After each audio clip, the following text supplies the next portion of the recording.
Hey guys, so we're rounding out this week, and when I first found that about not being afraid of the terror of the night and deliverance available in Psalm 91, that it included something such as cancer, malignant, infectious, epidemic diseases, that was encouraging to me, and I pray that it was encouraging, brought hope to you as well. So moving on, it says, we're in Psalm 91 verse 6, and he says, nor of the arrow, the evil plots and slanders of the wicked that fly by day, nor of the pestilence that stalks in darkness, nor of the destruction and sudden death that surprise and lay waste at noonday.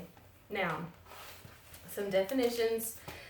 The destruction that wastes, that is ruins and devastates. Total destruction. And one thing about noonday that I found was that it actually is, the place where the sun is the highest in the day. That would be where we would have the most light. And so it does not matter. This is round the clock deliverance, round the clock protection, and his faithfulness. It does not matter what time of day it is. He is unchanging. His truth, his reliableness, his faithfulness, his fidelity, his constancy, it's not determined or not dependent on what time of day it is or really what's coming our way. So I want to parallel these one more time and look. So we shall not be afraid of the terror of the night, nor the pestilence that stalks in darkness, nor of the arrow that flies by day, nor of the destruction and sudden death that surprise and lay waste at noonday. So see, both of those verses, again, just reiterating that we have daytime and nighttime. And then we have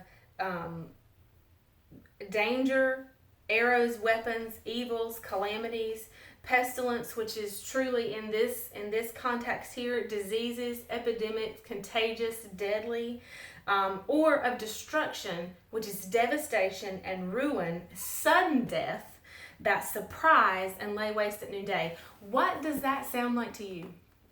I think, again, repeating myself from yesterday, that it is amazing. Only our God, who penned these words so many years ago, could see where we are today and minister peace to us in the midst of the chaos that's around us, where we hear wars and rumors of wars, where terrorist attacks are more frequent than they should be, school shootings, just death, murders, all of those things. It's covered. He has covered us. He has given us his word to bring peace.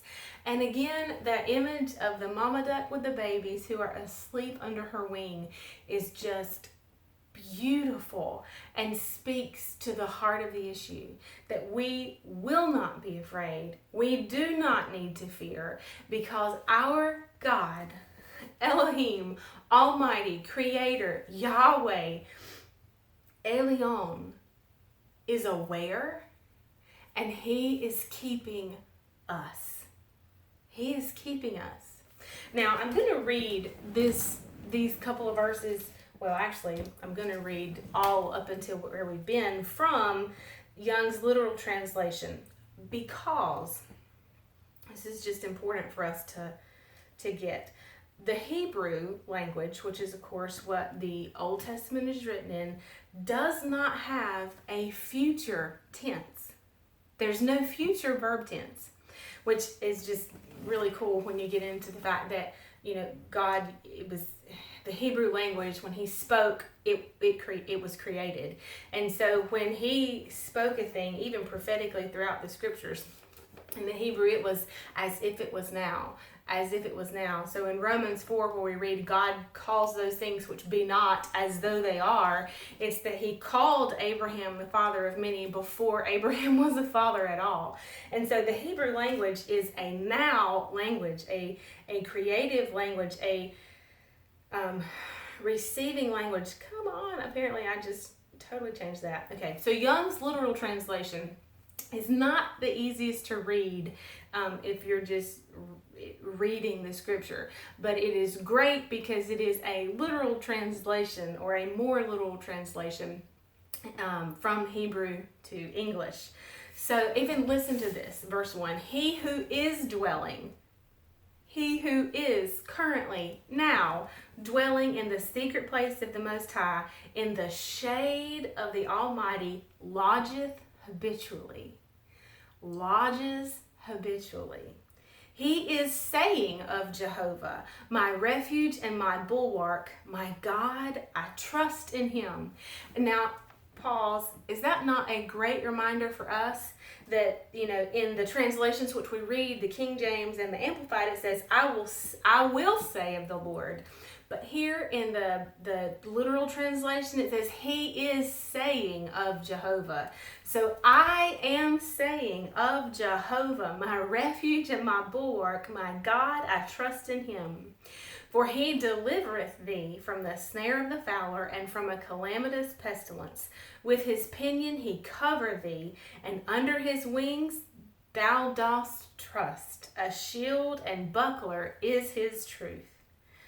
Thou art not afraid of fear by night, of arrow that flieth by day, of pestilence in thick darkness that walketh, of destruction that destroys at noon. I've read all of that because I really want you to hear that. Thou art not afraid. You are not afraid. I am not afraid. That's good. And so next week, it's just even going to get better from here. So I'll see you all tomorrow for our live Devo. Remember the shares this week of our daily Devos, these 5, and we'll put you in a drawing for one of the Joseph Prince Promise of Protection books, and we'll do that during our live video next Saturday. So I appreciate your time sticking with me, and I'll see you tomorrow. Bye, y'all.